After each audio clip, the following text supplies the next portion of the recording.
ரெண்டு ராஜாக்களின் புஸ்தகம் 3வது அதிகாரம். 2 ராஜாக்களின் புஸ்தகம் 3வது அதிகாரம் அதனுடைய 18வது வசனத்தை வாசிக்க கேட்கலாம். 2 ராஜாக்கள் 3:18.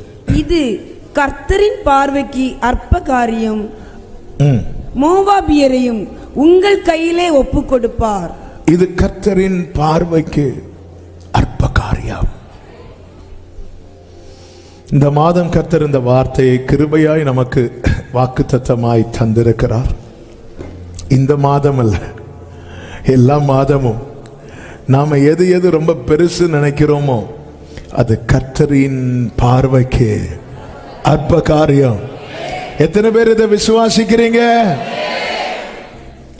சொல்லிவிட்டு அடுத்த வார்த்தை என்ன சொல்லுகிறார்னா, மோவாபியரையும் உங்கள் கையிலே ஒப்பு கொடுப்பார்.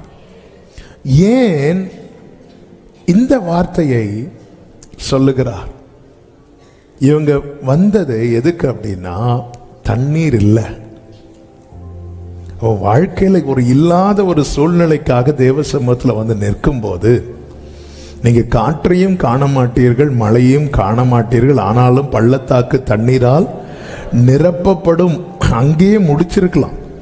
அதுவே ஹெவியான ரேமா, அதுவே தாராளம் போதுமானது. கர்த்தருக்கு மகிமை உண்டாவதாக அப்படி சொல்லிட்டு இது கர்த்தரின் பார்வைக்கு அப்படியும் முடிச்சிருக்கலாம். அங்கேயும் ஃபுல் ஸ்டாப் வைக்காம ஆண்டவருடைய வார்த்தையினுடைய விசேஷம் என்ன தெரியுமா? எங்க ஃபுல் ஸ்டாப் வைக்கணும்னு தீர்மானிக்கிறது நாம கிடையாது. நம்ம பிரச்சனை என்னன்னா, நமக்கு வேண்டியதை மட்டும் எடுத்துட்டு மீதிய விட்டுறோம். சில இடத்துல இல்ல, நிறைய இடத்துல பாருங்க, இந்த டிஜிட்டல் டிஸ்பிளே வச்சிருப்பாங்க. அதாவது வெளியே அவங்க ஹாஸ்பிட்டல்னா ஹாஸ்பிட்டல் நேம் இருக்கும், உள்ள லைட்டு மாட்டியிருப்பாங்க. அந்த லைட்டு ரிஃப்ளெக்ஷன்ல என்ன ஆகும்னா இன்ன ஹாஸ்பிட்டல் அப்படின்னு தெரியும். சில இடத்துல லைட்டு ஃபியூஸ் ஆகிருக்கும். அப்போ இடையில 3 எழுத்தை காணாது.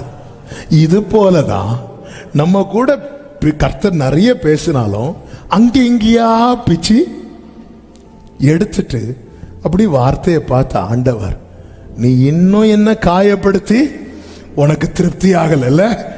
2000 வருஷத்துக்கு முன்னாடி அங்கெங்கயா என்ன பிச்சு எடுத்த உன் பாவத்தினால இப்போ நான் என்ன முழுசா உனக்கு தந்தா நீ என்னடானா இங்க கொஞ்சம் அங்க கொஞ்சம். ஆமே, நம்ம பைபிள் பார்த்தா தெரியும் கர்த்தர் நல்லவர். ஹல்லேலூயா. அப்ப ஆண்டவர் எங்க ஃபுல் ஸ்டாப் வைக்கிறாரோ அது வரைக்கும் நமக்கு ரேமா. ஆண்டவர் நல்ல கவனிங்க, நாம வேண்டிக் கொள்வதற்கு மாத்திரமல்ல, நாம் நினைப்பதற்கும். நம்ம நினைக்கிறதெல்லாம் வேண்டிக் கொள்ள மாட்டோம், ஆனா நினைக்கிறதெல்லாம் அவர் அறிவார். என் உதட்டிலிருந்து பிறக்கும் வார்த்தைகளை மட்டுமல்ல, என் உள்ளத்திலிருந்து பிறக்கும் நினைவுகளையும் என் கர்த்தர் தூரத்திலிருந்தே அறிவாராம். என் நிலைமை நன்றாய் அறிந்தவர், பாவி என்னை அழைத்தவர், மீறின பின்போ. இங்க மோவாபியரையும் உங்கள் கையிலே ஒப்பு கொடுப்பார். இப்படி கர்த்தர் சொல்ல காரணம் என்னவென்றால், நமக்கு இந்த சம்பவம் தெரியும். மோவாபியரோடு யுத்தம் பண்ண இஸ்ரவேலின் ராஜா யோராம் புறப்படும் போது யோசபாத்தையும் கம்பெனிக்கு கூப்பிடுறான். ஏதோம் தேச வழியே போறதுனால ஏதோமின் ராஜா, இப்படி 3 ராஜாக்கள் 7 நாள் சுற்றி திரிந்து பார்க்குறாங்க, இவங்களுக்கு தண்ணியே இல்லை. அப்பொழுது இந்த யோராம் ஒரு வார்த்தை சொல்லுவான். என்ன வார்த்தை சொல்லுவான் என்றால், 3வது அதிகாரத்தின் 10வது வசனம், வரவழைத்திருக்கிறார். எதுக்கு வரவழைச்சிருக்கிறாரா? எங்களை மோவாபியர் கையில ஒப்பு கொடுப்பதற்கு. ஆண்டவரை நம்பிதானே நாங்க வந்தோம். இவன் ஆண்டவரை நம்பியெல்லாம் வரல, அது சப்ஜெக்ட் வேற. இப்ப நாங்க கை வச்சேன்னா போக முடியாது, கர்த்தருக்கு சித்தம், அது சண்டே நம்ம கேட்கலாம். இப்போ நான் அந்த வேர்ட் அவன் சொன்ன வார்த்தையை பாருங்க. நல்ல கவனிங்க. தேவன் தம்மை பரியாசம் பண்ண மாட்டார். உன்னை வரவழைத்தது கர்த்தரானா? கர்த்தர் உன்னை வரவழைத்தது உன்னை சத்துருவின் கையில் கொடுப்பதற்கல்ல, சத்துருவை உன் கையிலே நம்புறவங்க மட்டும்.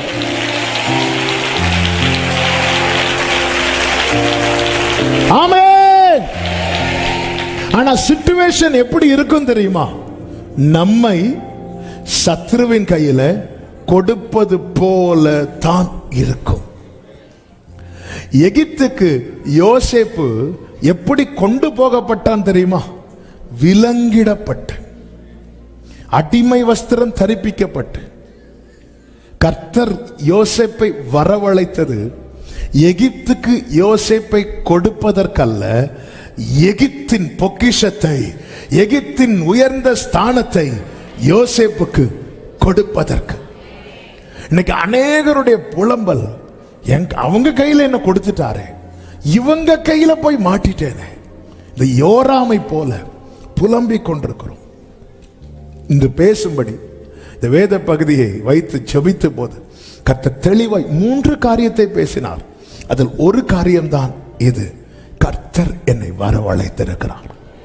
கர்த்தர் என்னை வரவழைத்திருக்கிறார். கர்த்தர் என்னை வரவழைத்ததன்னா, ஆமென், என் நிலைமை எவ்வளவு தலைகீழா போனாலும் என்னை கர்த்தர் சத்துருவின் கையிலே ஒப்பு கொடுக்க மாட்டார். சத்துருவை தான் கர்த்தர் என் கையிலே ஒப்பு கொடுப்பார். இயேசு சிலுவையிலே என்ன செய்தாரா?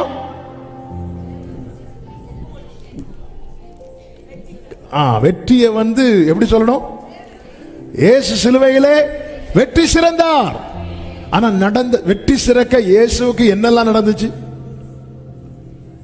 என்னெல்லாம் நடக்க கூடாதோ அது எல்லாம் நடந்துச்சு. ஆமே. சில சொல்லுவாங்க, என் வாழ்க்கையில என்னெல்லாம் நடக்க கூடாதுன்னு நினைச்சேனோ அது எல்லாமே நடந்துட்டு. பிரதர், உண்மையில இயேசுவுக்கு நடந்ததெல்லாம் பாருங்க. பாருங்க, அந்த இடத்துல இயேசுவை பிடிக்கிறாங்க. இயேசு என்ன சொல்லுவார் தெரியுமா? அதற்கு முன்பதாக, இதற்காகவே வந்தேன், பிதாவினால் அனுப்பப்பட்டார். ரிசல்ட்னு ஒண்ணு இருக்குல்ல, ரிசல்ட்ல இயேசுவின் தலை நசுங்கவில்லை, சத்துருவின் தலை அவர் கால் கீழே நசுக்கப்பட்டது. எத்தனை பேர் இந்த பகல் வேளையில நம்புறீங்க? என்னை கர்த்தர் அழைத்தது உண்டானால், என் சூழ்நிலை எல்லாம் எதிராக இருந்தாலும் என்னை சத்துருவின் கையில் ஒப்பு கொடுக்க மாட்டார். சத்துருவை என் கையில் நம்புறவங்க மட்டும். சத்தமா தேவனுக்கு மகிமை. ஆமென் சொல்லுங்க பார்க்கலாம். ஆமென் என்று சொல்லி, ஆமென் என்று சொல்லி. ஹalleluya, ஹalleluya. மோசேக்கு 80 வயது. ஹalleluya. 80 வயதான மோசேயை எகிப்துக்கு வரவழைக்கிறார். எகிப்துக்கு வரவழைக்கிறார். மோசே எகிப்தை விட்டு போனதே எதுக்குன்னா, பார்வோன் கையில சிக்கிடக்கூடாது. அப்படிதான் இருக்கு.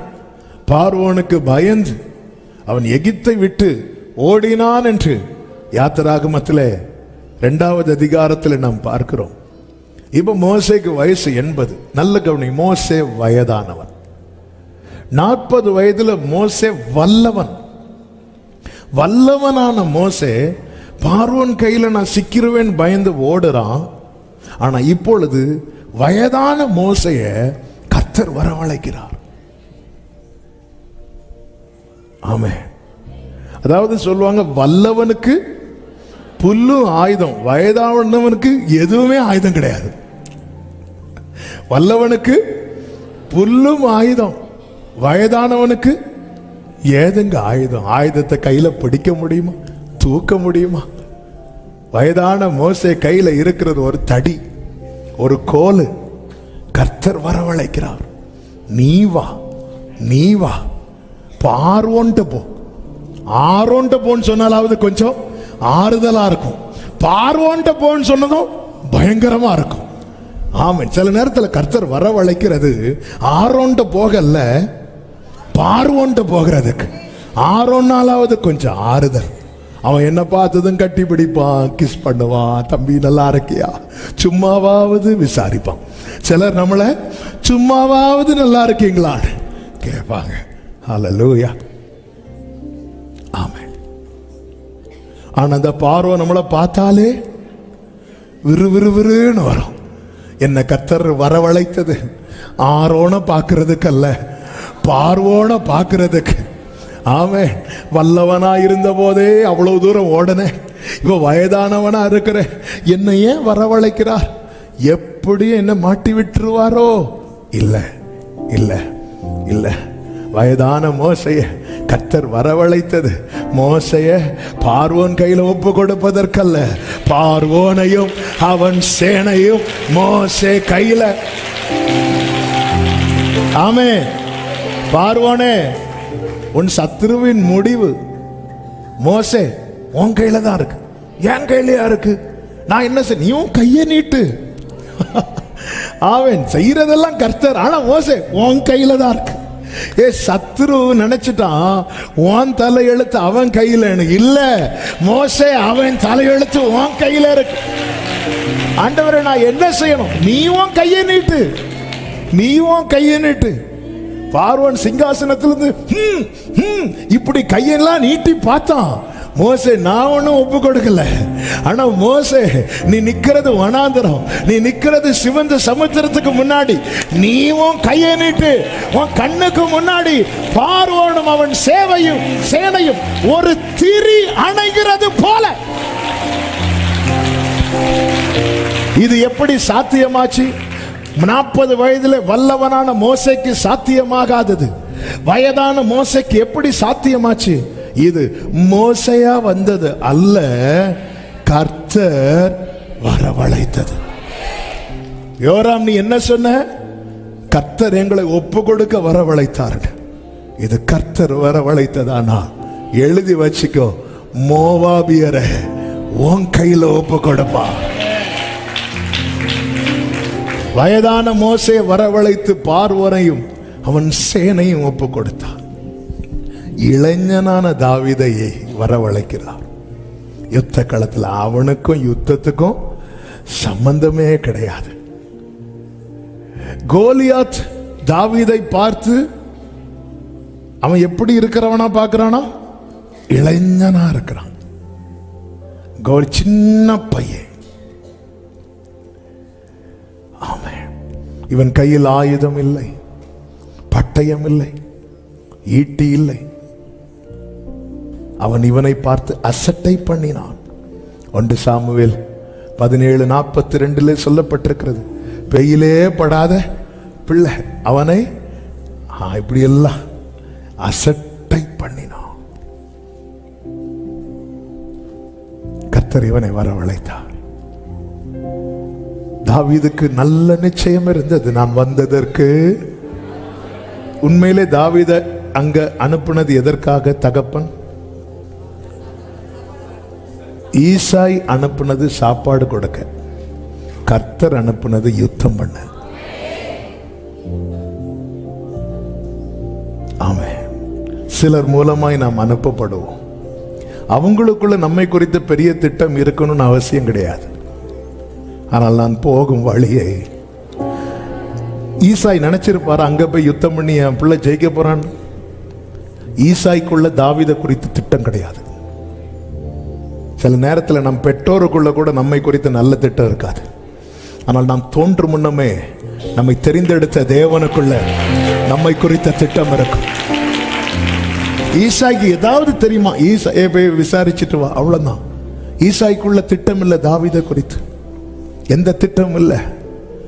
ஆனால் தாவீதுக்கு ஒரு வேர் உண்டு. தாவீதுக்கு குமாரனாய் வந்தவர். ஆமே. எங்க அப்பா என்னை பத்தி என்ன நினைக்கிறாங்க, எங்க அம்மா என்னை பத்தி என்ன நினைக்கிறாங்க, இது அல்ல தாவீது மைண்ட்ல இருக்கிறது. என்னை அழைத்தவர், என்னை அபிஷேகித்தவர் என்னை பத்தி என்ன நினைக்கிறார். எனவே என்னை எந்த ஒரு இடத்துல தேவன் அனுப்பினாலும், என்னை எந்த ஒரு இடத்துல என்னை கொண்டு வந்து நிறுத்தினாலும், என்னை சத்துருவின் கையில் ஒப்பு கொடுப்பதற்கல்ல, சத்துருவை என் கையிலே ஒப்பு கொடுப்பதற்காக.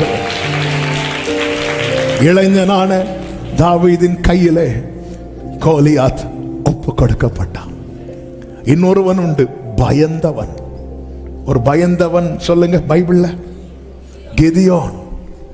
பயந்தவன நீ போ, உன்னை அனுப்புகிறது நான் அல்லவா. ஆண்டவரே, நான் ஆண்டவரே, என் கோத்திரம் ரொம்ப சின்னது, என் வீடு ரொம்ப சின்னது, என்னெல்லாமோ சொல்லி பார்க்கிறேன், நான் கூட இருப்பேன். ஆமென். பராக்கிரமசாலியே, உங்களுக்கே நியாயம் இருக்கு ஆண்டவரே. நீங்க பராக்கிரமசாலின்னு சொல்லும் போதே நான் பயந்துதான். பயப்படாதுன்னு சொன்னாலே நம்ம என்ன செய்வோம்? பயப்படுவோம். ஆமென். ஆண்டவர் யோவானுக்கு காட்சி கொடுக்கிறார். நான் அல்பாவும் ஓமேகாவும் இருக்கு. அவன் செத்தவனை போல. ஆமென். ஒரு செய்தி முடிக்கக்குள்ளே ஆளு அவுட்டு. ஆண்டவர் திருப்பி வச்சு பயப்படாத பயப்படாத எழும்பு. நமக்கு நம்மளை பார்த்து பயப்படாதுன்னு சொன்னாலே நமக்கு நெஞ்சு நின்றுட்டு தான் வர. கொஞ்சம் மெதுவா சொல்லக்கூடாதா? ஆமென். கர்த்தர் நல்லவர். சில நேரத்தில் கொஞ்சம் சத்தம் போடும்போது தெரியும், சிலர் தூக்கத்துல துள்ளி எழும்பி க்ளோரி ஹல்லேலூயா. ஆமென். அப்படி பயந்தவனாக்க யாரு? கிதியோன். அவனை வந்து பராக்கிரமசாலி என்கிறார். ஆமென். சில நேரத்தில் ஆண்டவர் வந்து நயங்காட்டி அழைப்பார். ஹல்லேலூயா. நல்லா புரிஞ்சுக்கோ, உலகம் நம்மளை புகழ்ந்தா அதுக்குள்ள ஏதாவது ஒரு ஆபத்து இருக்குன்னு அர்த்தம். கர்த்தரால் புகழப்படுகிற ஒரு உத்தமன். கர்த்தர் என்ன சொல்லி அழைக்கிறாரோ அதுவாக தான் நான் இருப்பேன். ஆமென். இப்ப நான் இருக்கிறத வச்சு கர்த்தர் என்ன அழைக்க மாட்டார். நாளைக்கு நான் இருக்க போறதை வச்சு. ஆமென். எல்லாம் வலது கரத்தை உயர்த்தி நம்பிக்கையோடு, கர்த்தர் என்னை என்ன சொல்லி அழைத்தாரோ அப்படிதான் என் எதிர்காலம் இருக்கும். சத்தமா ஆமென். என் எதிர்காலத்தை தீர்மானிப்பது நான் வாங்குற மார்க் அல்ல. என் எதிர்காலத்தை தீர்மானிப்பது என் பேங்க்ல இருக்கிற பணம் அல்ல. என் எதிர்காலத்தை தீர்மானிப்பது நான் தங்கி இருக்கிற வீடு அல்ல. என் எதிர்காலத்தை தீர்மானிப்பது என்னை சூழ்ந்திருக்கிற உறவுகள் அல்ல. என் எதிர்காலத்தை தீர்மானிக்கிறது என்னை அழைத்த கர்த்தர். உங்க அழைப்பு இருந்ததால நான் அழிந்து போகவில்லை. உங்க நான் கைவிடப்படல. உங்க கிருபை என்ன காத்ததால வாழ்ந்து கொண்டிருக்கேன். உங்க அன்புக்கு நிகரே இல்ல. உங்க கிருபை உங்க பிரியமானவர்களே, இந்த வேர்டு உள்ளத்துல இருந்து அப்படி எழும்பி வர கர்த்தர் கிருபை செய்தார். ஈசாய் திட்டத்தோடு திட்டம் நிறைவேறுவதற்காக தாவீதை அனுப்பல. தாவீதை குறித்து ஈசாய்க்கு ஒரு திட்டமும் கிடையாது. அல்லேலூயா. ஆமென். அதாவது மூத்த பையன் மேல நிறைய திட்டம் இருக்கும். என கேட்கிற அன்பு பிள்ளைகளே, உங்களை குறித்த ஒரு நல்ல திட்டம், இவன் எப்படியும் வாழ்ந்துருவான், இவன் நல்லா வருவான், அப்படி ஒரு எண்ணம் கூட ஒருவேளை உங்க பெற்றோருக்கு இல்லாமல் இருக்கலாம். அதை குறித்து நீங்க கலங்காதீங்க. அழைத்தவர் உண்மை உள்ளவர். அவருக்கு ஒரு திட்டம் இருக்கிறது. அவருக்கு ஒரு திட்டம் இருக்கிறது. இந்த வார்த்தை ஆண்டவர் சிலரோடு தீர்க்க தரிசனமாய் பேச வைக்கிறார். சிலரோடு பேச வைக்கிறார். ஊராமா கலபா சந்தாரா பாக்கரா ரீமாமா மலரா. நீ வந்ததற்கு ஒரு முகாந்திரம் உண்டு. உன்னை சில இடத்துக்கு கொண்டு போனதற்கு ஒரு முகாந்திரம் உண்டு. உன்னை சில இடத்துல தரித்திருக்க வைத்திருப்பதற்கு ஒரு முகாந்திரம் உண்டு. ஹல்லேலூயா. ஹல்லேலூயா. ஆமென். ஆமென். ஹல்லேலூயா. ஆமென் சொல்லுங்க பார்க்கலாம். ஆமென். கர்த்தர் நல்லவர். ஆவியானவர் அசைவாடி கொண்டிருக்கிறார். இன்னைக்கு பிரசங்கம் முடியாது. ஹல்லேலூயா. ஆமென். நீ போய் அப்போ ஈசாய் மனசுல என்ன இருக்கும்? இவன் போவான், இதை கொடுப்பான், விசாரிச்சுட்டு வருவான். விசாரிக்க போனவன் இன்னும் வரல. இவருக்கு விறு விறுன்னு ஏறும். ஏன்னா தாவீதுக்குள்ள என்ன உண்டுன்னு மூத்தவன் சொல்றான், அகங்காரம் உண்டு, துணிகரம் உண்டு. எங்கேயாவது பிரச்சனையை பார்த்தா இவன் போய் மூக்கு நுழைப்பான். இவன்ட்ட நான் என்ன சொல்லிவிட்டேன்? ஹல்லேலூயா, ஹல்லேலூயா. ஏன்? தாவீது இருக்கிற நிலைமையை பார்த்து, பொதுவாகவே நாம் இருக்கிற நிலைமையை பார்த்து தானங்க நம்ம பிள்ளைகளுக்கான திட்டத்தை வகுப்போம். இது இல்லைன்னு யாராவது ஆமோதிக்க முடியுமா? பிள்ளைங்களுடைய நிலைமை புரியும். எக்ஸாம்பிளுக்கு சொல்றேன். இப்போ மார்க் வந்துச்சுல்ல, பிள்ளை பிறக்கும் போது பிள்ளையை யாராக்கணும்னு நினைச்சிருப்போம். இப்போ பிள்ளைக்கு மார்க் வந்த அப்புறம் யாராக்கணும்னு பிளான் பண்ணிட்டு இருக்கிறோம். ஏன்னா நமக்கு லிமிட்டேஷன் உண்டு, அவருக்கு லிமிட்டேஷன் கிடையாது. பூமிக்கு வானம் எப்படி உயரமோ அவர் கிருபையும் பெரிதான. இதான் கர்த்தர். என் நினைவுகள் உங்கள் நினைவுகள் அல்ல, என் வழிகள். தாவீது சொல்லுகிறார், என் காலை மான் கால்களை. நம்ம காலை மான் காலை கொஞ்சம் யோசித்து பாருங்க. கொஞ்சம் இதை எப்படி டேஸ்ட் பண்றார் பாருங்க. ஏன் அப்படி சொல்றார்? ஏன் அப்படி சொல்றார்? இப்போ தாவீது உயரத்தை கண்டவன். அதனால தாவீது சொன்னதை நம்ம என்ன செய்தாகணும்? ஏங்க ஜெயிச்சவன் எப்படி ஜெயிச்சான்னு சொன்னா நம்ம என்ன செய்தாகணும்? கேட்டுதான் ஆகணும். ஒரு ஆள் பாஸ் ஆகி ஐஏஎஸ் ஆயிட்டாங்க, ஆபீசர் ஆயிட்டாங்க, அவங்க வந்து சொல்றாங்க நான் இப்படி இப்படி பண்ணேன், எனக்கு இப்படி இப்படி நடந்துச்சுன்னு. நம்ம வந்து போய் நான் சொல்லுவோம் இல்ல, ஏன்னா அவங்க சாதிச்சுட்டாங்க. ஒரு சாதித்தவன் சொல்லுகிறான், என் காலை மான் காலை போலாக்கி உயரமான ஸ்தலங்களிலே, என்னுடைய உயர்தலத்திலே என்னை நிறுத்துகிறாருங்கிறான். அப்படியா தாவீது? ஏன் தாவீது அப்படி சொல்றார்? காலை மான் காலை போல மாட்டினா ஷேப் மாறிச்சா, சைஸ் மாறிச்சா? இல்ல. தாவீதுக்கு தெரியும் தன்னுடைய வேகம், தாவீதுக்கு தெரியும் தன்னுடைய திராணி. இன்று நான் இருந்த நிலையிலிருந்து இன்னைக்கு இப்படி ஒரு நிலையில நான் வரணும்னா, ஒரு மான் எவ்வளவு வேகமா ஓடுமோ அப்படி ஓடினால் மட்டும்தான் இந்த ஸ்தானத்தை அடைய முடியும். அந்த வேகம் என் கால்களுக்கு இல்லை என்பதை அறிந்ததும் என் காலை மான் கால்களை போலாக்கி. இதுதான் கிருபை, இதுதான் உம்முடைய காருண்யம். என்னை அப்ப எனக்கு என்ன செஞ்சா இவன் இந்த ஸ்தானத்தை அடைவான் என்பது தாவீது சொல்லுவார், என் தகப்பன் ஈசாய்க்கு தெரியாது. ஆனால் கருவில் தோன்றும் முன்னம் என்னை தெரிந்தெடுத்த. இந்த காலால ஓட முடியுமா? ஓடுனா தாவீது சொல்லுவான், நான் இப்போ ஒரு உயரத்தில் இருக்கிறேன்ல, இதுக்கு பாதி கூட நான் வந்திருக்க மாட்டேன். அவன் அவருக்கு தெரியும், அவன் இவனுக்கு நான் இதை செஞ்சா மட்டும்தான் என் மனதில் இருக்கிற ஸ்தானத்துல இவன் வந்து இருப்பான். அதை செய்ய என் ஆண்டவர் தயங்க மாட்டா. இவனுக்கா செய்யணும், இவளுக்கா செய்யணும் இப்படி நினைக்கிறவர் அல்ல. பொய் சொல்லவோ மனம் மாறவோ நீர் மனிதர் அல்லவே, நீர் மனிதர் அல்லவே. பொய் சொல்லவோ மனம் மாறவோ நீர் மனிதர் அல்லவே, நீர் மனிதர் அல்லவே. நீர் நேற்றும் என்றும்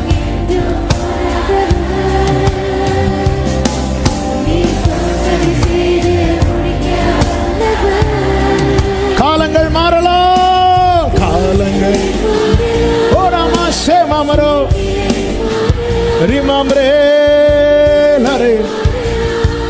நீரோ என்று மாறாதவர்,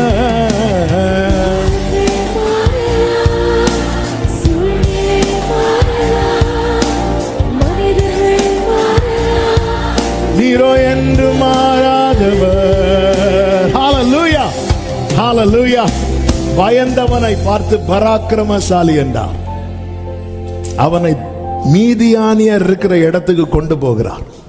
கொண்டு போய் மீதியானியர் கையில் அவனை அல்ல, அவன் கையிலே மீதியானியரை ஒப்பு கொடுத்தார். கர்த்தர் உங்களை வரவழைத்தது உண்மையானால் உங்களை சத்துருவின் கையில் அல்ல, சத்துருவை உங்கள் கையிலே. நம்பிக்கையோடு கைகளை தட்டி ஆமென் என்று சொல்லு.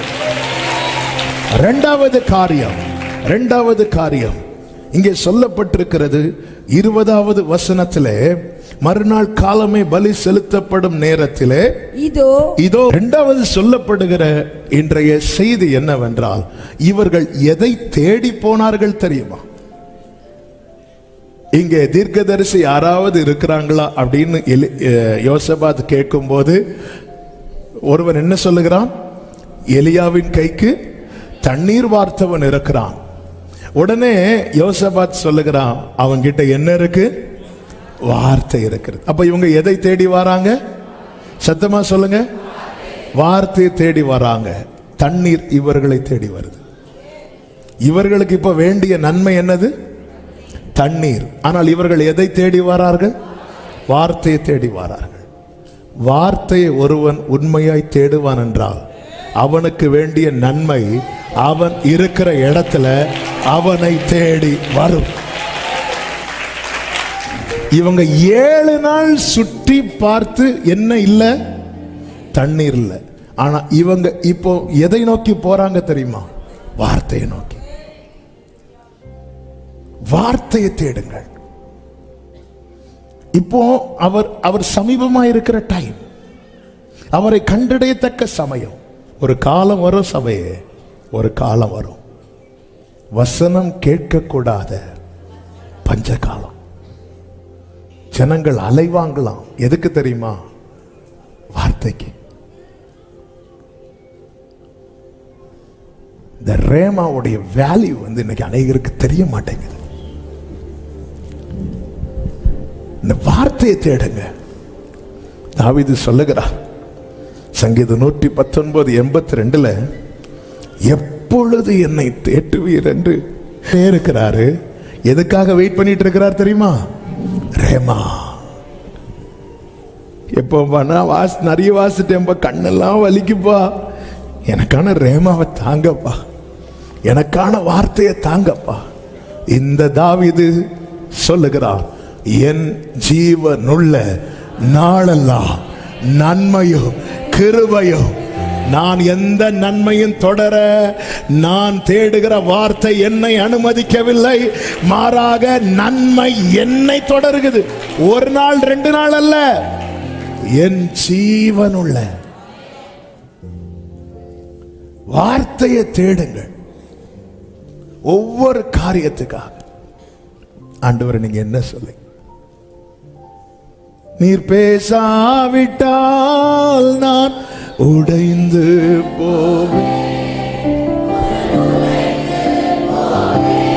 சரியான ஒரு வார்த்தை கிடைக்கலன்னா வார்த்தையை தேடி பழகிறவங்களுக்கு முகம் காட்டி கொடுக்கும். ஆமென். ஒரு காரியத்தை வாய்க்க பண்ணுவதற்கான பணம் கையில் இருக்கும். ஆனால் என்ன ஆகுதுன்னா அவங்களுக்கு மனசு இருக்காது. ஏன்னா அவங்க என்ன பழகிருப்பாங்கன்னா ஒவ்வொரு காரியத்துக்கும் வார்த்தையை தேடி பழகிருப்பாங்க. இந்த வசனத்தை கொண்டாட பழகணும்.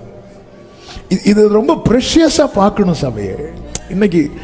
அதனாலதான் இன்னைக்கு சங்கீத பகுதியை மட்டும் படிக்கிறவங்க உண்டு.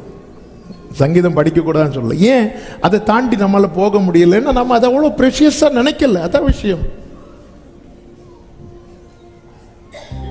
அதை ரொம்ப ப்ரெஷியஸா நினைக்கல. நமக்கு என்ன, ஒரு வசனம் படிக்கலன்னா ஏதாவது 1000. இதுக்குள்ள என்னுடைய தலைமுறைக்கான சொத்து, என் தலைமுறைக்கான ஆசீர்வாதத்தை இதுக்குள்ள இருக்குன்னு தெரிஞ்சிட்டுனா நான் ஏன் அதை பார்க்காம போறேன்?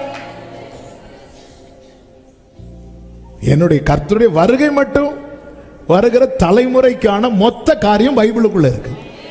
நம்முடைய ஃபியூச்சர் அதுக்குள்ள இருக்கு. நம்முடைய நித்தியம் இதுக்குள்ள இருக்கு.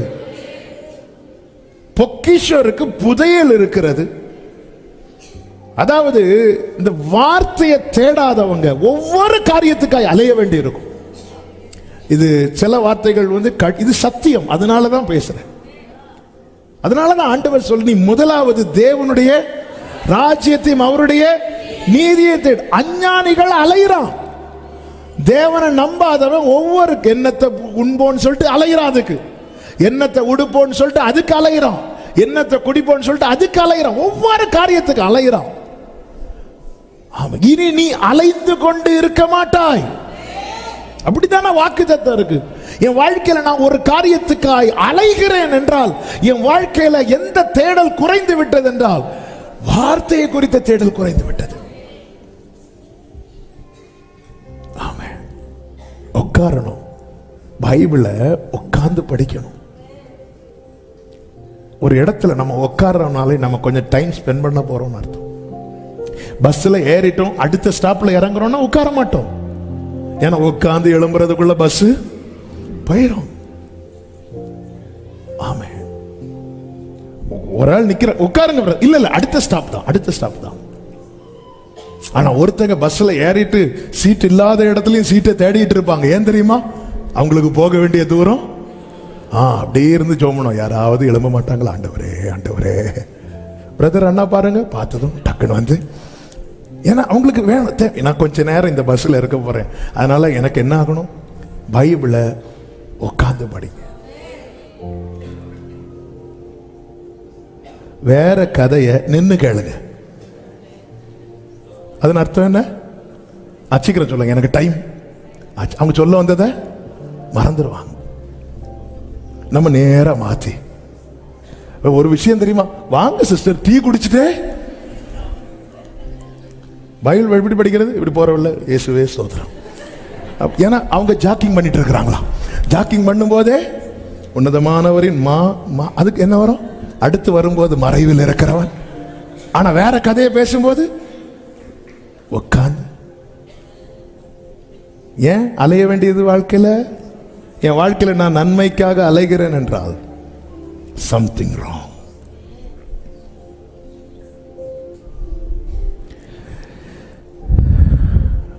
இயேசுவை வசனம் கேட்கறதுக்காக இயேசு ஒரு கூட்டம் இறங்கினாங்க. சீஷர்கள் இவங்களை அனுப்பி விடுங்க அப்போ வாங்குறதுக்குன்னு சொன்னாங்க. இயேசு சொன்னார், உட்கார வேண்டார். அவன் வந்தது வசனத்தை தேடி. அவன் வாழ்க்கையில அப்பத்தை தேடி அலைய நான் விட மாட்டேன். உட்காரவை. பைபிள் சொல்லுகிறது, அவர்களை அவர் ஜனங்களை புல்லின் மேல் பந்தி இருக்க கட்டளையிட்டு அங்க உட்காரவை. அவ்வளவுதான். ஆண்டவர் கொடுத்தார் கொடுத்தார் கொடுத்தார். ஜனங்கள் எல்லாரும் சாப்பிட்டு திருப்தி அடைந்தார்கள். ஆமென். வசனத்தை தேடுகிறவர்களை நன்மை தேடி வரும். அப்போ இவங்க வாழ்க்கையில, இந்த ராஜாக்கள் வாழ்க்கையில 7 நாள் அலைச்சலுக்கு காரணம் என்ன? இவங்க வார்த்தையை அதுவரை என்ன செய்யல? தேடல. இவங்க வார்த்தையை தேடி முடிச்சதுக்கு அப்புறம் கர்த்தர் அலைய விடல. என் கூட பேசுங்க ஆண்டவரே. தாவீத பாத்தீங்களா? ஒரு பெரிய யுத்தத்துக்கு போகணும், போய் உக்காந்து நான் போலாமா அப்படிங்கிறார். நான் அதை பிடித்துக் கொள்வேனா? எவ்வளவு ஓப்பனா ஆண்டவர்கிட்ட இருக்கிறார். ஆண்டவர் என்ன பேசுறாரு? தாவீதே, நீ போ, நீ அதை பிடித்து சகலத்தையும். அவ்வளவுதான், எழுப்பிட்டான். ஹல்லேலூயா. வார்த்தையானவரே, ஆதியில் இருந்தவரே, எனக்காய் வந்தவரே, எல்லாம் தருபவரே, வார்த்தையானவரே, ஆதியில் இருந்தவரே,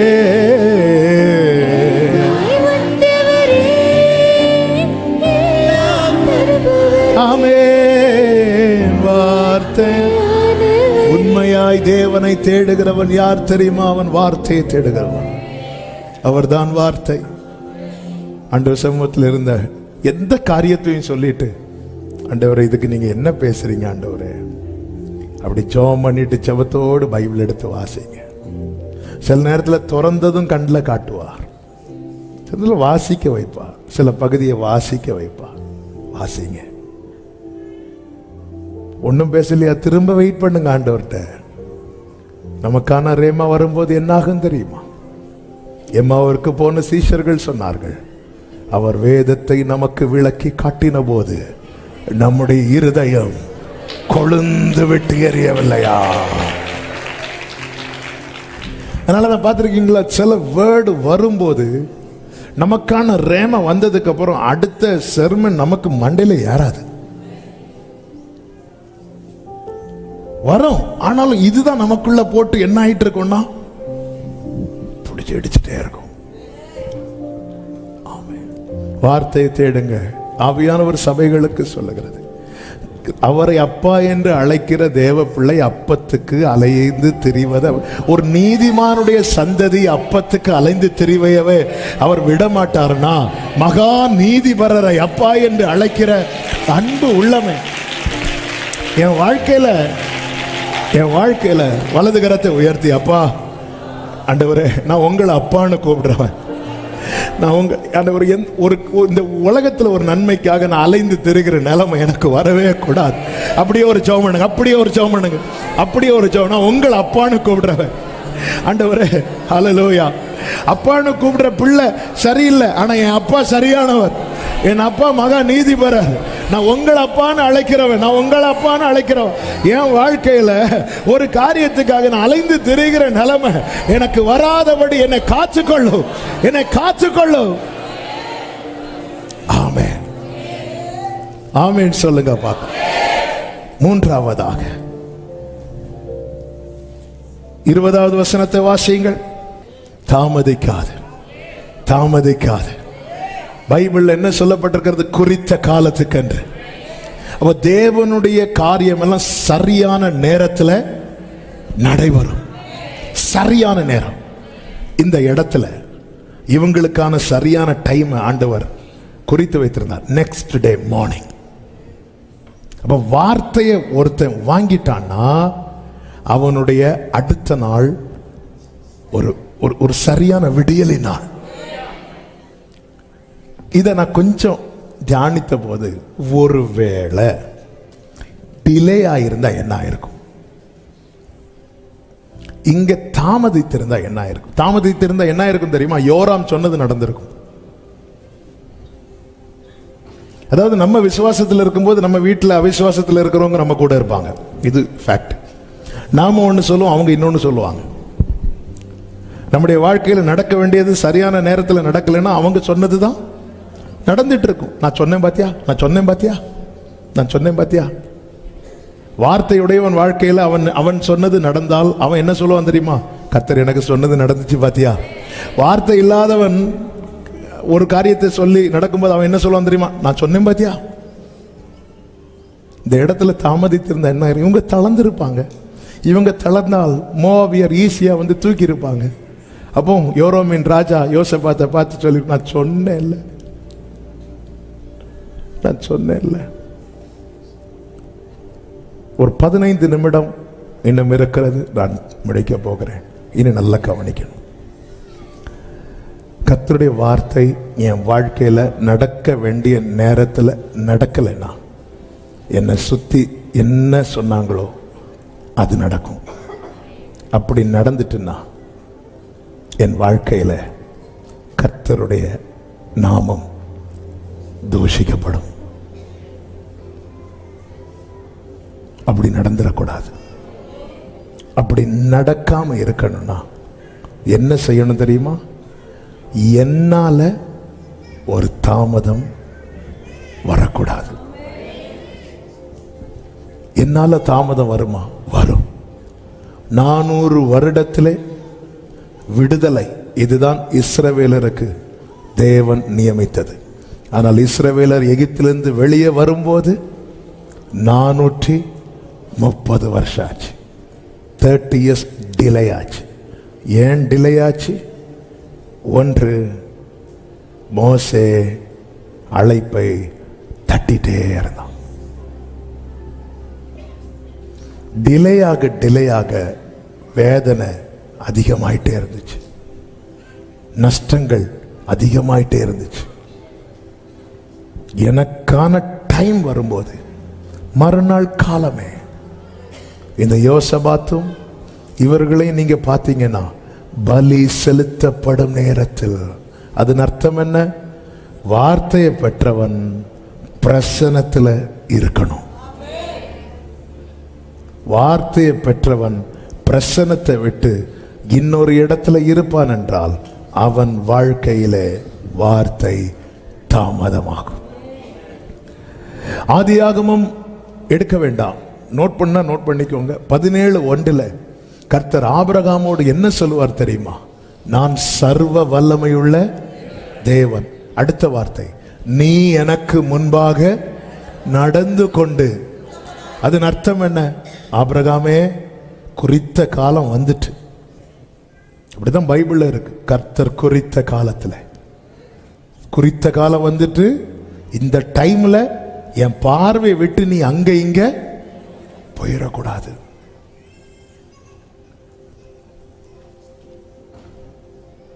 உன்னை நான் தெரிந்தெடுத்து வார்த்தையை தந்தது என் சித்தப்படி ஈசாக்கை பெற்றெடுக்கவே, உன் விருப்பப்படி,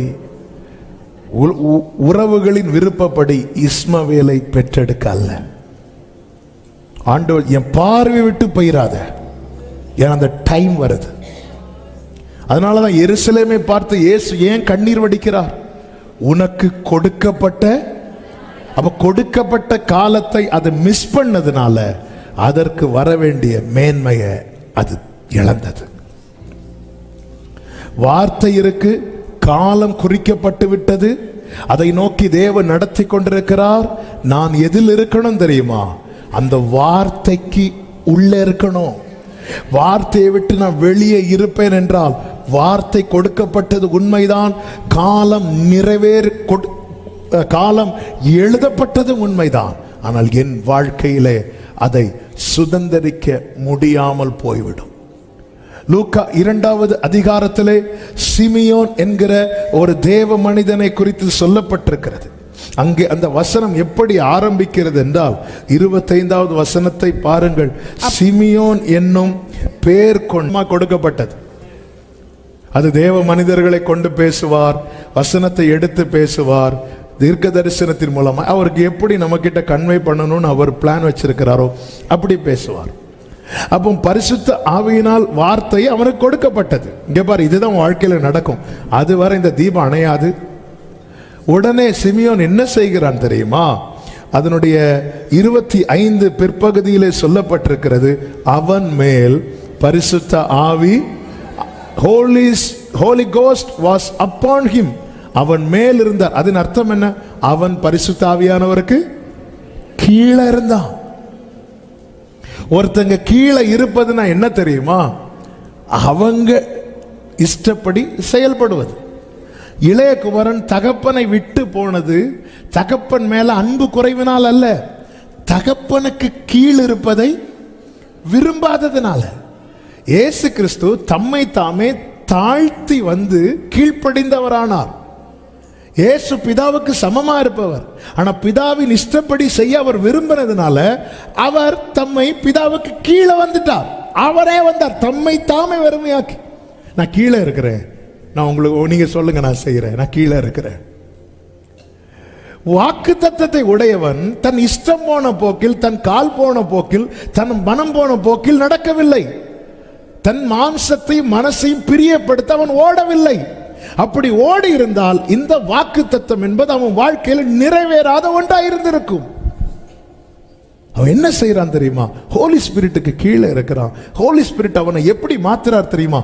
நீதியும் தேவ பக்தியும் உள்ளவனாய் மாற்றுகிறார்.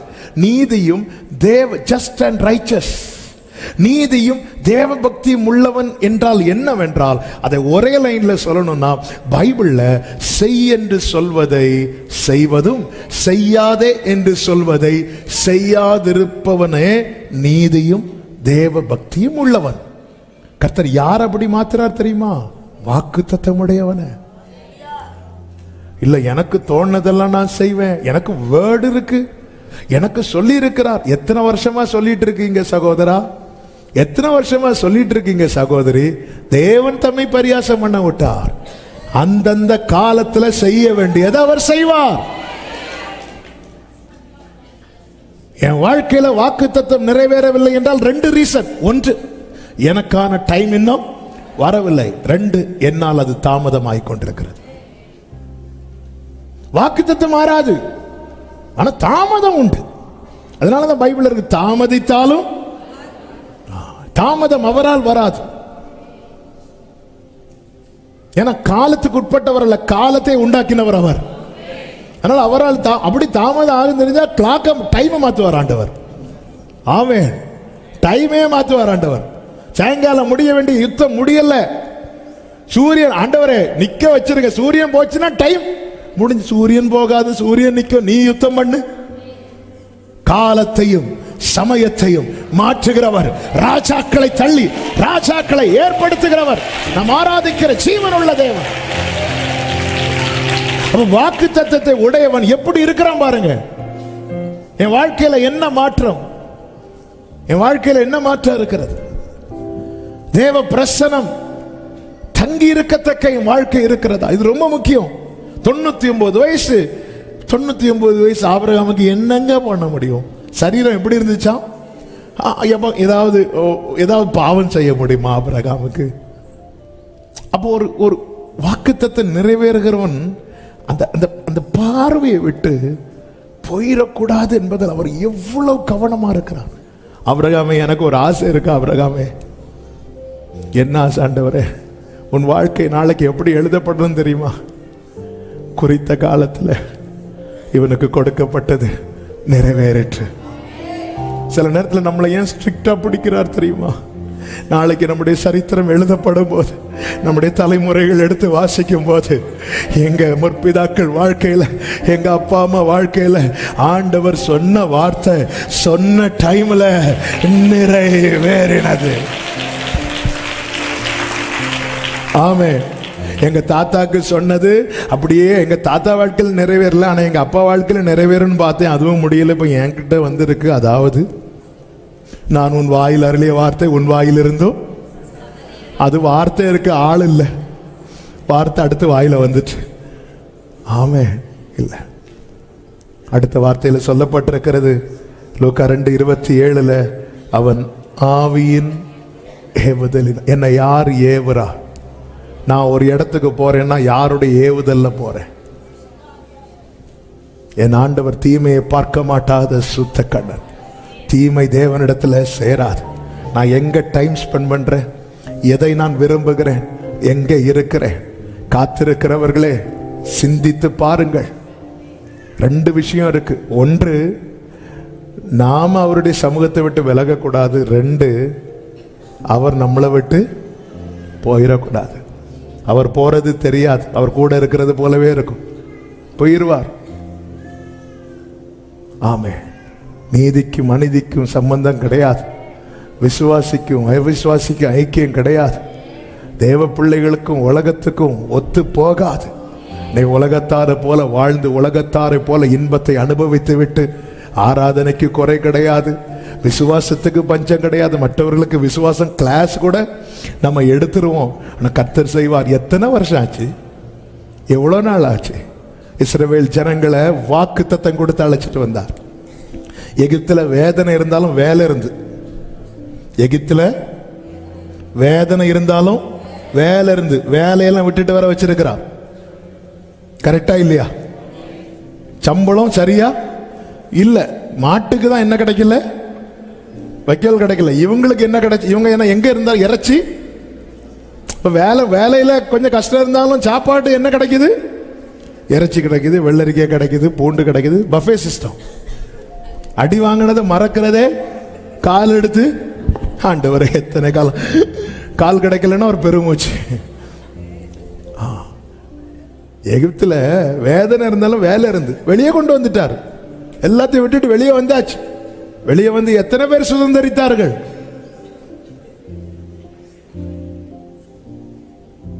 எத்தனை பேர் சுதந்தரித்தார்கள்? ஏன் மற்றவங்களுக்கு? ஏன்னா மேகத்துக்கு கீழே இல்லாம விலகிட்டாங்க. எகிப்தை திரும்ப விரும்பினாங்க. அதாவது விட்டு வந்த காரியத்தை வேண்டான்னு வச்சிடணும். ஆண்டவர் அவர்களுக்கு கொடுத்த பனிஷ்மெண்ட்ல என்ன தெரியுமா? ஒன்று என்னாகமம் 14:34 வாசியுங்கள். வந்துட்டீங்க. அப்ப இங்க இருந்து நீங்க டிராவல் பண்ணி போனா எத்தனை நாள்ல சுதந்திரிக்கலாம்? 40 டேஸ்ல நீங்க சுதந்திரிக்கலாம். ஆனா உங்க அக்கிரமத்தினால, உங்க பாவத்தினால ஒரு நாள் கடக்க வேண்டிய காரியத்தை நீங்க 1 இயரா கடப்பீங்க. 40 நாள்ல கிடைக்க வேண்டிய காரியம் உங்களுக்கு எத்தனை வருஷம் டிலே ஆகும் தெரியுமா? 40 வருஷம். இது எதனால் வந்தது? உங்கள் அக்கிரமம். ஈஸியா கிடைக்க வேண்டியது கடினமா மாறுது. சீக்கிரம் கிடைக்க வேண்டியது தாமதமாய் மாறுகிறது. இந்த இஸ்ரவேலர்கள் செய்த பாவம் என்னவென்றால், ஒன்று, கர்த்தருடைய கிரியைகளை மறந்தாங்க. எதை மறந்தாங்க தெரியுமா? நான் இரத்தத்தால் மீட்கப்பட்டவர் என்பதை மறந்தாங்க. என்னை கர்த்தர் எகிப்திலிருந்து வெளியே கொண்டு வந்தது சும்மா இல்ல, ரத்தம். என்னை ரத்தம் சிந்தி எகிப்தை விட்டு வெளியே கொண்டு வந்தார்னா எனக்குள்ள என்ன இருக்கக்கூடாது? எகிப்து இருக்கக்கூடாது. ஆனா இவங்க திரும்பவும் இவங்களுக்கு எகிப்தை நோக்கி, எகிப்தை நினைக்கிறாங்க, எகிப்தை பேசுறாங்க. எகிப்திலிருந்து வெளியே வந்து எகிப்தை மேன்மையா பேசுறாங்க. இது ஆண்டவருக்கு எவ்வளவு வேதனை. இது உனக்கு தெரியுமா? இதெல்லாம் எப்படிப்பட்டது தெரியுமா? ரட்சகர மேன்மையா பேச வேண்டிய வாயில உலக நட்சத்திரங்களை மேன்மையா பேசிட்டு இருக்கிறாங்க. அதன் அர்த்தம் என்ன? இவங்க மேகத்தை விட்டு விலகிட்டாங்க. ஆண்டவர் சொல்ற, நான் இவங்க கூட இருக்க மாட்டேன். ஆண்டவர் அதனால இவங்களுக்கு என்ன ஆண்டவரை கிடைக்கும்? ஒரே நாள்ல கிடைக்க வேண்டியது இவங்களுக்கு 1 வருஷம் ஆகும். 40 நாள்ல கிடைக்க வேண்டியது இவங்களுக்கு எத்தனை வருஷம் ஆகும்? 40 வருஷம். நான் அவரை விட்டு விலக கூடாது. அது மாத்திரமல்ல, அவர் என்னை விட்டு விலக கூடாது. சிம்சோனை விட்டு கர்த்தர் விலகினார். அதன் அர்த்தம் என்ன? சிம்சோன் இன்னும் நினைச்சிட்டு இருக்கிறான், கர்த்தர் என்னோடு இருக்கிறார், கர்த்தர் என் கூடவே இருக்கிறார். இல்ல. ஹல்லேலூயா. பிரியமான கர்த்தருடைய பிள்ளைகளே, ஆண்டவராகிய இயேசு கிறிஸ்து எடுத்துக்கொள்ளப்படுவதற்கு முன்னமே வாக்குத்தத்தத்தை குறித்து இஸ்ரவேலருக்கு சீஷர்களுக்கு சொல்லும் போது, லூக்கா சுவிசேஷம் 24வது அதிகாரம் அதனுடைய 49வது வசனத்திலே இப்படி சொல்லப்பட்டிருக்கிறது: பிரசன்னத்தை விட்டு விலக்கும் காரியத்துக்கு இடம் கொடாத. ஆமென். இவங்க அப்படி இருந்ததுனால 10 நாள்ல, எல்லாரும் சொல்லுங்க, 10 நாள். யோசபாத்திட்ட கேட்ட என்ன சொல்ல தெரியுமா? நெக்ஸ்ட் டே, மறுநாள் காலமே. இதுதாங்க நம்ம சாட்சியா இருக்கணும். கர்த்தர் எனக்கு வார்த்தையை தந்தார், என்னை வெயிட் பண்ண வச்சார். இத்தனை வருஷத்துல, இவ்வளவு நாள்ல, இத்தனை நேரத்துல எனக்கு காரியம் நடந்தது. நானும் இருக்கேன். வேதம் என்ன சொல்லுகிறது? அவருடைய ரட்சிப்பு அவருக்கு பயந்தவர்களுக்கு சமீபமாயிருக்கிறது. என்ன வார்த்தைங்க! மறுநாள் காலமே. வேதத்துல ஒவ்வொரு வேர்ட் பை வேர்டு நம்மோடு பேசும். ஆண்டவர் கேட்கிறா, நீ வார்த்தையை தேடி வந்த, வார்த்தையை தந்துட்டேன், என்ன பண்ணிட்டு இருக்கிற?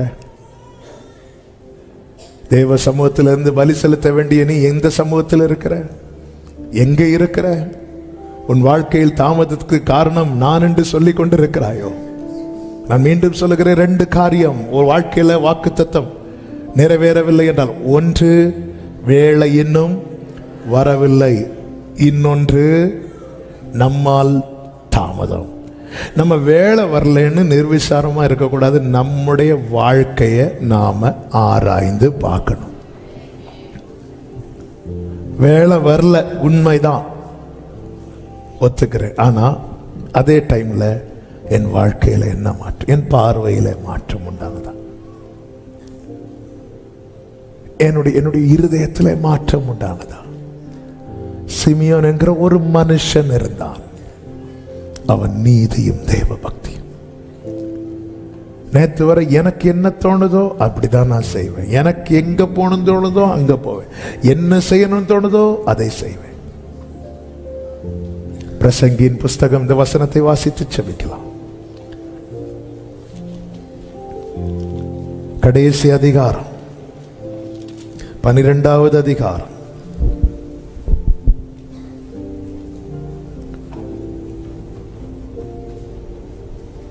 13-14 சொல்லப்பட்டிருக்கிறது.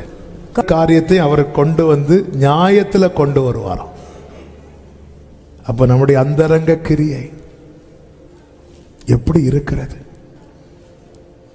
பிரியமானவர்களே, விசேஷமாய் இந்த வார்த்தையை சொல்லும் போது பாரத்தோடு சொல்றேன். காத்திருந்து வார்த்தையை வாங்கி பெற்றவர்கள் அந்த வார்த்தை நிறைவேறினது. பைபிள்ல யார் யாருக்கெல்லாம் வார்த்தை கொடுக்கப்பட்டதோ அவங்க எல்லாருக்குமே வார்த்தை நிறைவேறினதும் எழுதப்பட்டது. அதே போல நம்முடைய வாழ்க்கையில எழுதப்பட வேண்டும். உருவாக ஒப்பு கொடுங்கள். அவரை உருவாக்க அவரை ஃபோர்ஸ் பண்றோமே, நாம் உருவாக ஒப்பு கொடுப்போம். ஆண்டவர் எனக்கு அதை செஞ்சுத்தாங்க, இதை செஞ்சுத்தாங்க, இப்படி செஞ்சுத்தாங்க. அவர் எத்தனை அடையாளத்தை காட்டியாச்சு செய்து தருவேன் என்று. நாம் ஏதாவது மாறுதலுக்கு நம்மை ஒப்பு கொடுக்கிறோமா? பெரிய காரியத்தை வைத்தல்லவா உங்களை எகிப்திலிருந்து வெளியே கொண்டு வந்தா. வாழ்க்கை இன்னும் எகிப்தில் இருந்த அதே நிலைதான் தொடருகிறது என்றால் ஆண்டவர் சொல்றாரு, நான் அங்கே நிறைவேற்றுவதற்கு எனக்கு அவங்க இடமே தரலையே, நான் வேலை செய்வதற்கு அவங்க இடம் கொடுக்கவில்லையே. தாமதம் வேண்டாம் சகோதரி, தாமதம் வேண்டாம் சகோதரா. அவர் கையில் ஒப்பு கொடுங்க, ஆண்டவர் பேசுவார்.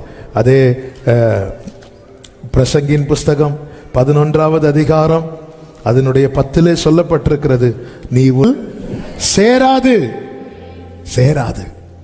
கர்த்தருக்கு மகிமை உண்டாவதாக, நம்முடைய வாழ்க்கையிலும் எழுதப்படுவதாக.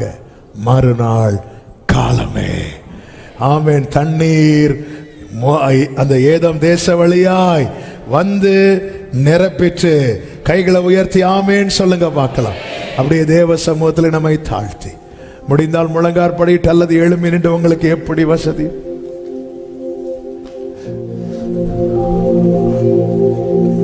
தகப்பனே, என்னால் ஏற்படுகிற தாமதத்துக்காக என்னை மன்னித்தருள். ஆண்டவர் சொல்லுகிறார் உபாகமம் 23:14, அவர் உன் பாளையத்தை சுற்றி உலாவிக் கொண்டிருக்கிறார். உன் பாளையத்திலே அசுசியான காரியம் நம்மை ஆலயமாய் தெரிந்தெடுத்திருக்கிறார். அசுசியான காரியத்தை கண்டு எவ்வளவு பெரிய திட்டத்தை அவர் வைத்ததுனால வாக்கு தத்தத்தை தந்திருக்கிறார். ஆனா நம்முடைய வாழ்க்கை எப்படி இருக்கிறது? நம்ம யோராம போல ஆண்டவரை பிளேம் பண்ணிட்டே இருக்கோம், பிளேம் பண்ணிட்டே இருக்கோம். ஆராதனைக்கு குறைவு கிடையாது, விசுவாச அறிக்கைக்கு பஞ்சமே கிடையாது. தேவன் இல்லாத இடத்துல, தேவனை விட்டு தூரம் போற காரியத்துல நல்ல கவனிங்க. அந்த இளைய குமாரனுக்கு தகப்பன் மேல நம்பிக்கை உண்டு, தகப்பன் வீட்டை குறித்த நம்பிக்கை உண்டு. ஆனா அதை அவன் எப்போ அனுபவிச்சான் தெரியுமா? அந்த பன்றிகள் கூட்டத்திலிருந்து எழும்பி தகப்பனிடத்துல வந்த பிறகு. நமக்கு விசுவாசம் இருக்கு, ஆனா அனுபவிக்க மாட்டேங்கிறோமே. அனுபவிக்கணும்னா தீமையை விட்டு எழும்பி வரணும். தெரியும் அப்பா இருக்கிறார், என் அப்பா நினைச்ச என் வாழ்க்கை மாறும், அப்பா நினைச்ச வாழ்க்கை மாறும் தெரியுது இல்ல. அப்ப ஏன் அப்பா கிட்ட வர மாட்டேங்கிற? என் அப்பா வீட்டுல வேலைக்காரங்களே நல்லா சாப்பிடுறாங்க, நான் போனா எனக்கு கண்டிப்பா சாப்பாடு கிடைக்கும். விசுவாசம் இருக்குல்ல, எழும்பி வா. அந்த சேற்றை விட்டு எழும்பி வா, அந்த பாவத்தை விட்டு எழும்பி வா, அந்த மாம்ச வைராக்கியத்தை விட்டு, கசப்பை விட்டு எழும்பி வா. உன் வாழ்க்கையில இதுவரை தாமதம் தாமதம் என்று இருந்த காரியம் நாளை மாற்றி எழுதப்படும். மறுநாள் காலமே ஏதோ வழியாய் தண்ணீர் வந்தது போல உங்க வாழ்க்கையிலும் கர்த்தர் சொன்ன வார்த்தை நிறைவேறும். இது கர்த்தருடைய பார்வைக்கு அற்ப காரியம். 2 கைகளை உயர்த்தி, என்னை உருவாக்கும் ஆண்டவரே, என்னை உருவாக்கும் ஆண்டவரே. எல்லாரும் கேளுங்க. உம்மிடத்தில் சேராத தீமை என்னிடத்தில், என் குடும்பத்தில், என் கூடாரத்தில் ஆண்டவரே எவ்விதத்திலும் காணப்படாதபடிக்கு உம்முடைய திருரத்தத்தால் சுத்திகரிப்பீராக, கழுவுவீராக, தூய்மையாக்குவீராக. உம்மால் தாமதம் ஏற்படாதப்பா. நீர் சரியான நேரத்தில் சரியானதை தருகிற நல்ல தேவன் ஆண்டவர். எங்கள் அக்கிரமங்களை எங்களுக்கு மன்னி, எங்கள் பாவங்களை எங்களுக்கு மன்னி. எங்களை உணர்வுள்ளவர்களாக்கு, உருவாக்கு தகப்பனே. தகப்பனே, இந்த நேரத்தில் காத்திருக்கிற ஒவ்வொருவருக்காய் செபிக்கிறேன். உம் வேளை இன்னும் வரவில்லை என்றால் நிச்சயமா இதை செய்வீர். ஆனால் உம் வேளை வந்து தாண்டின பிறகும் இன்னைக்கு அநேகர் வாழ்க்கையில நன்மையை காண முடியாம இருக்கிறாங்க. இன்னைக்கு நீர் எங்களோடு பேசி இருக்கிறீர். பிரசனத்தை விட்டு இனி எவ்விதத்தில் விலகாதபடி தரித்திருந்து பெற்றுக்கொள்ள, சுதந்திரிக்க ஒவ்வொருவருக்கு கிருபை செய்யும்படி செபிக்கிறோம் ஆண்டவரே. ஒவ்வொருவருக்கு கிருபை செய்யும்படி செபிக்கிறோம். ஒவ்வொருவருடைய வாழ்க்கையிலும் உரைக்கப்பட்டது எழுதப்பட்டு விட்டது, குறிக்கப்பட்ட காலமும் எழுதப்பட்டு விட்டது ஆண்டவரே. அதே போல இது நிறைவேறினது எனவும் எழுதப்பட கர்த்தர் கிருபை செய்வீராக. ஓ, இவர்கள் வாழ்க்கையில் ஒரு விடியலை கர்த்தர் கிருபையாய் கட்டளையிடுவீராக. உம்முடைய நாமத்துக்கு அப்படியே மகிமை வரப்படும். ஒவ்வொருவரையும் சாட்சியாய் நிறுத்தும். மகிமை, கனம், துதி, ஸ்தோத்திரம் எல்லாமும் ஒருவருக்கே செலுத்துகிறோம். இரட்சகர் இயேசு கிறிஸ்துவின் நாமத்தில் பிதாவே, ஆமென்.